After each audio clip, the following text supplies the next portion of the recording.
संत मत्ती के अनुसार पवित्र सुसमाचार अध्याय 16 पद संख्या 24 से 28 तक। इसके बाद यीशु ने अपने शिष्यों से कहा, जो मेरा अनुसरण करना चाहता है वह आत्मत्याग करे और अपना क्रूस उठाकर मेरे पीछे हो ले।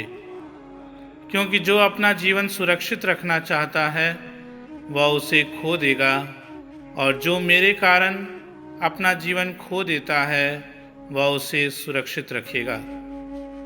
मनुष्य को इससे क्या लाभ यदि वह सारा संसार प्राप्त कर ले लेकिन अपना जान ही गंवा दे। अपने जीवन के बदले मनुष्य दे ही क्या सकता है। क्योंकि मानव पुत्र अपने स्वर्गदूतों के साथ अपने पिता की महिमा सहित आएगा, और वह प्रत्येक मनुष्य को उसके कर्म का फल देगा। मैं तुमसे यह कहता हूँ, यहाँ कुछ ऐसे लोग विद्यमान हैं जो तब तक नहीं मरेंगे जब तक वे मानव पुत्र को राजकीय प्रताप के साथ आता हुआ न देख लें।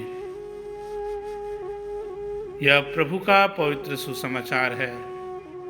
क्रिस्त प्रभु की जय।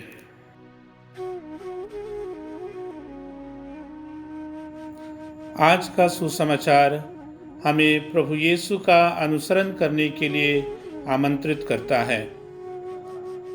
प्रभु यीशु का अनुसरण करने के लिए सबसे पहले हमें आत्मत्याग करने की आवश्यकता है।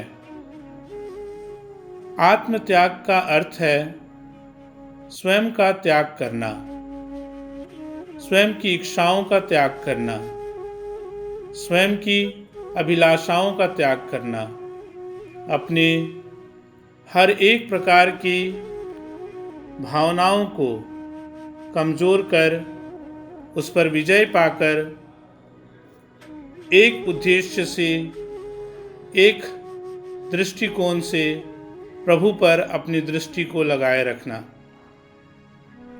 आत्मत्याग का अर्थ है पूर्ण रूप से हम अपने स्वयं का त्याग करें। आत्मत्याग करने की भावना हम स्वयं प्रभु यीशु मसीह से सीखते हैं। पवित्र वचन बाइबल हमें बताती है कि प्रभु यीशु ईश्वर होते हुए भी हमारी मुक्ति के लिए उन्होंने मानव रूप धारण किया, अपने को दीनहीन बना लिया, अपने को पूर्ण रूप से मानव बना लिया, ताकि वह हमारी मुक्ति को हमें भेंट स्वरूप दे सके। आत्मत्याग की भावना होना हमारे लिए उतना आसान नहीं होता है। हम प्रभु यीशु को गेत्समनी बारी में पाते हैं इस प्रकार की भावनाओं से संघर्ष करते हुए, जहां वे क्रूस को गले लगाने के पहले गेत्समनी बारी में प्रार्थना के दौरान अपनी मानवीय इच्छाओं को पराजित कर ईश्वर की इच्छा को गले लगाते हैं। फिर भी उनके अंदर शक्ति थी कि वह मानवीय इच्छाओं को पराजित कर सके, लेकिन उन्होंने इसे समझने के लिए स्वयं को इतना नम्र बना दिया और प्रभु से कहा कि हो सके तो यह प्याला मुझसे टल जाए, परंतु मेरी इच्छा नहीं बल्कि तेरी इच्छा पूरी हो। आत्मत्याग करने वाला व्यक्ति स्वयं की इच्छा को निछावर कर ईश्वरीय इच्छा को, ईश्वरीय योजना को गले से लगाता है। क्रिस्त में प्यारे भाइयों और बहनों, आज हमें ज़रूरत है कि हम अपने सभी स्वार्थ को त्याग कर क्रूस को गले लगा लें। और हम क्रूस को तभी गले लगा पाएंगे जब हम प्रभु यीशु के समान ईश्वरीय इच्छा को अपने जीवन में स्वीकार करते हैं।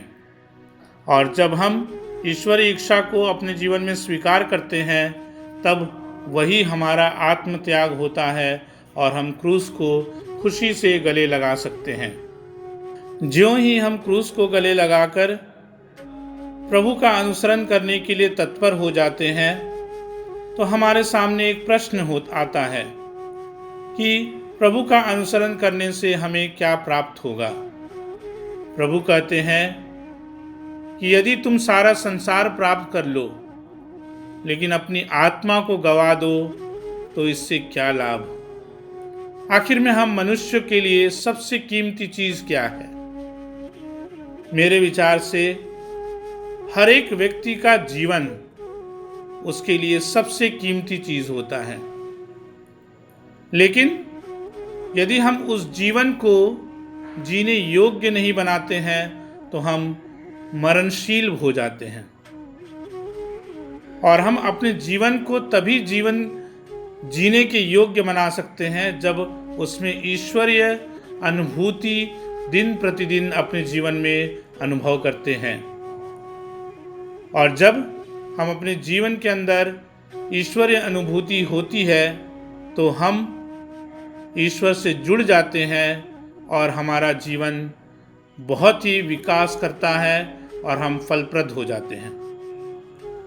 और तब हमारी आत्मा को वो फल प्राप्त होता है जो ईश्वर हमें देना चाहता है। लेकिन यह सहज नहीं है।